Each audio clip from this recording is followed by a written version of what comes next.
जी नमस्कार दोस्तों, good evening. आइए एक बार फिर आप लोगों के सामने कुछ प्रश्नों का सिलसिला लेकर गुरुकुल एकेडमी की तरफ से। तो दोस्तों, जो बहुत देर न करते हुए जो पहला क्वेश्चन है कि सबसे बड़ी आंखें किस स्तनधारी प्राणी की होती हैं, तो सबसे बड़ी जो आंखें होती हैं वो हिरण का होता है। हिरण एक ऐसा प्राणी है जिसकी आंखें सबसे बड़ी होती है।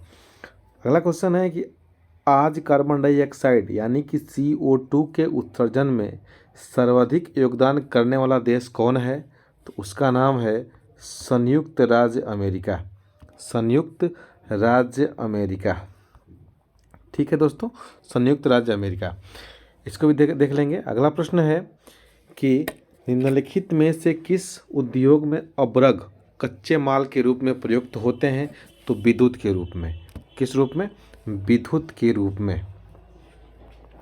विद्युत के रूप में कच्चे माल का प्रयोग किया जाता है। अगला प्रश्न है कि विद्युत प्रेस का आविष्कार किसने किया था, तो विद्युत प्रेस का आविष्कार हेनरी सीले ने किया था। हेनरी सीले ने किया था। हेनरी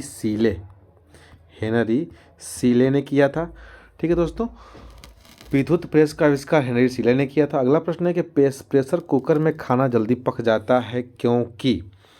इसलिए खाना जल्दी पक जाता है कि प्रेशर कुकर में अंदर दाब अधिक होता है। प्रेशर कुकर में जो दाब होता है वो अंदर अधिक होता है, इसीलिए वहाँ खाना क्या होता है, जल्दी पक जाता है। अगला प्रश्न है कि दाब बढ़ने पर जल का क्वथनांक क्या होता है। दाब बढ़ने पर जल का क्वथनांक क्या होता है, तो दाब बढ़ने पर जल का क्वथनांक जो होता है वो बढ़ जाता है। क्या होता है? बढ़ जाता है।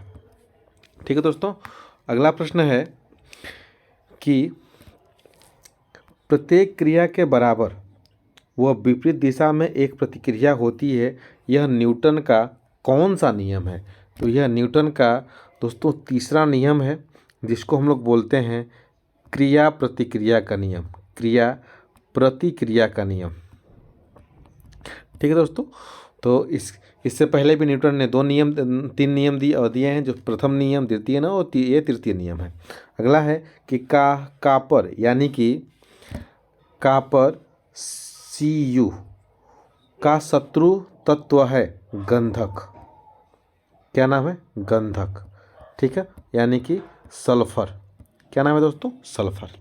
अगला है कि उगते व डूबते समय सूर्य लाल प्रतीत होता है क्योंकि? सूर्य लाल इसलिए प्रतीत होता है दोस्तों क्योंकि लाल रंग का प्रकीर्णन सबसे कम होता है। किसका? लाल रंग का प्रकीर्णन सबसे कम होता है, इसीलिए जब सूर्य डूबता है और निकलता है तो लाल रंग प्रतीत होता है। अगला प्रश्न है कि रेडियो एक्टिवता की खोज किसने की थी, तो दोस्तों रेडियो एक्टिवता की खोज की थी हेनरी बैकेरल ने। हेनरी बैकेरल ने की थी। हेनरी बैकेरल ने की थी। ठीक है दोस्तों, अगला है कि पानी के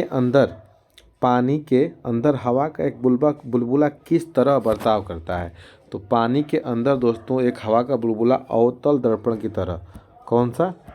अवतल दर्पण की तरह बर्ताव करता है। अवतल दर्पण की तरह बर्ताव करता है।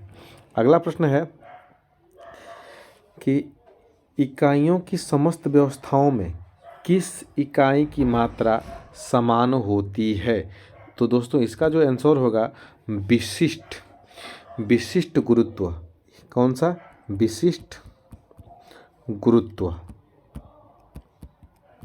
ठीक है दोस्तों, जो अगला प्रश्न है 13 नंबर का, वो है कि यदि कोई मनुष्य समतल दर्पण की ओर 4 सेकेंड की चाल से आ रहा है, कितने सेकंड की चाल से आ रहा है? 4 सेकेंड मीटर प्रति सेकंड की चाल से आ रहा है, तो दर्पण में मनुष्य का प्रतिबिंब किस चाल से आता हुआ प्रतीत होगा, तो इसका दोगुना होगा, यानी कि 8 मीटर प्रति सेकंड की चाल से आता हुआ प्रतीत होगा। ठीक है दोस्तों, अगला प्रश्न है कि कार, ट्रकों और बसों में ड्राइवर की सीट के बगल में कौन सा दर्पण लगा होता है? तो वो लगा होता है दोस्तों उत्तल दर्पण। उत्तल दर्पण लगा होता है, उत्तल दर्पण लगा होता है। अगला है कि ऐसे तत्व जिनमें धातु और अधातु दोनों के गुण पाए जाते हैं वे कहलाते हैं। तो दोस्तों उसे कहते हैं उपधातु। उपधातु कहते हैं। ठीक है दोस्तों। अगला प्रश्न है कि वनस्पति विज्ञान के जनक कौन है? तो वनस्पति विज्ञान के जनक जो हैं वो हैं थियोफ्रेटस। थियोफ्रेटस। ठीक है दोस्तों। अगला प्रश्न है कि निम्नलिखित में से किसमें ध्वनि की चाल सबसे अधिक होती है? तो उसका होती है दोस्तों इस्पात में। किसमें होती है? इस्पात में सबसे अधिक ध्वनि की चाल होती है। अगला प्रश्न है कि एक व्यक्ति घूमते हुए स्टूल पर बाहें फैलाकर खड़ा है। एकाएक वह बाहें सिकोड़ लेता है तो स्टूल की कोणीय वेग क्या होगी? तो जो स्टूल की कोणीय वेग होगी दोस्तों वो बढ़ जाएगी। क्या होगी? वो बढ़ जाएगी। ठीक है दोस्तों। अगला है चंद्रमा पर एक बम विस्फोट होता है, इसकी आवाज़ पृथ्वी पर सुनाई देगी कि नहीं सुनाई देगी? तो दोस्तों इसकी आवाज़ जो पृथ्वी पर नहीं सुनाई देगी। नहीं सुनाई देगी। कहाँ पे? पृथ्वी पर नहीं सुनाई देगी। अगला प्रश्न है कि चंद्रमा पर वायुमंडल न होने का कारण है। तो चंद्रमा पर वायुमंडल न होने का कारण है पलायन वेग। कौन सा दोस्तों? पलायन वेग। पलायन वेग के कारण चंद्रमा पर वायुमंडल न है। अगला प्रश्न है कि यदि किसी सरल लोलक की लंबाई 4% बढ़ा दी जाए तो उसका आवर्तकाल यानी कि टी यानी कि कितना हो जाएगा? तो 2%। कितना हो जाएगा आवर्तकाल?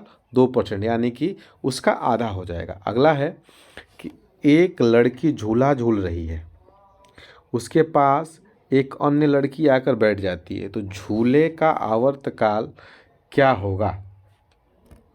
झूले का आवर्तकाल क्या होगा? तो ये दोस्तों जो होगा अपरिवर्तित रहेगा।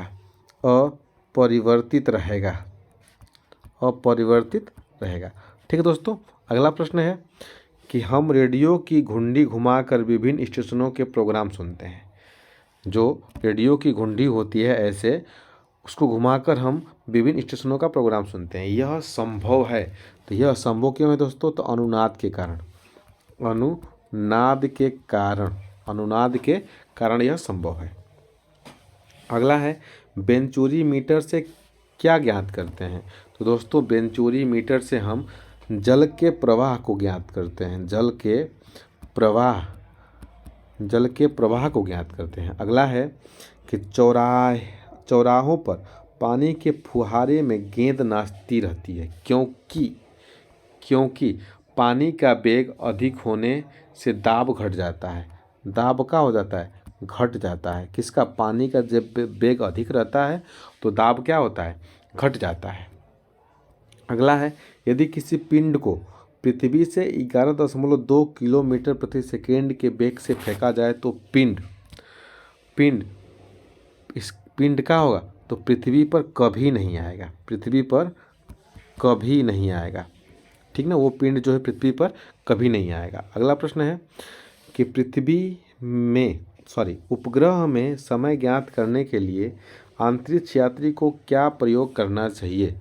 अंतरिक्ष यात्री को क्या प्रयोग करना चाहिए? तो स्प्रिंग घड़ी। कौन सी घड़ी? स्प्रिंग घड़ी का प्रयोग करना चाहिए। ठीक है दोस्तों। अगला प्रश्न है